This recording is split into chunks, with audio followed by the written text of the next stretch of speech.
নমস্কার বন্ধুরা, কাকলির হেসেল উইথ লাইফস্টাইলে আপনাদের সবাইকে স্বাগত।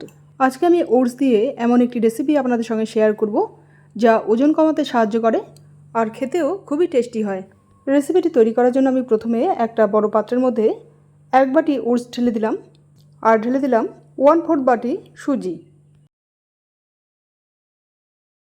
এবার এর মধ্যে আমি 1.5 বাটির মতো জল ঢেলে দেব। তারপর হালকা হাতে একটু মিক্স করে নিয়ে একটা ঢাকনা দিয়ে ঢেকে 10 থেকে 15 মিনিটের জন্য রেস্টে রেখে দেব। 10 থেকে 15 মিনিট পর ঢাকনাটা খুলে দিয়ে এই ওটসের মধ্যে যে এই অতিরিক্ত জল রয়েছে সেই জলটা ফেলে দেব।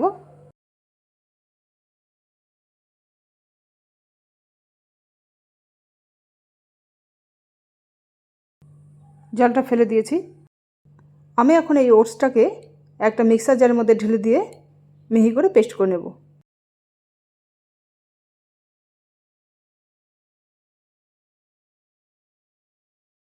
দেখুন পেস্ট করে নিয়েছি।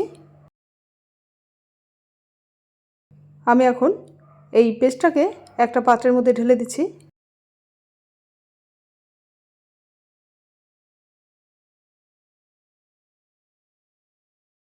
ঢালা হয়ে গেলে আমি এখানে কিছু পরিমাণ সবজি নিয়েছি। সবজিগুলো হলো কুচনো অর্ধেক গাজর, কুচনো অর্ধেক ক্যাপসিকাম, কুচনো একটা পেঁয়াজ, কুচনো একটা টমেটো, স্বাদ মতো কুচনো কাঁচা লঙ্কা, 1 মুঠো কুচনো ধনেপাতা আর 1 ইঞ্চি কুচনো আদা। এই সব উপকরণগুলোকে আমি এখন এই ওটসের মধ্যে ঢেলে দেব।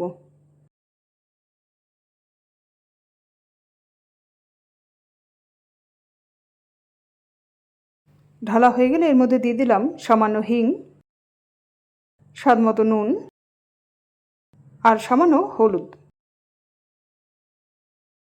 এবার এই সমস্ত উপকরণগুলোকে একসঙ্গে ভালো করে মিক্স করে নেব।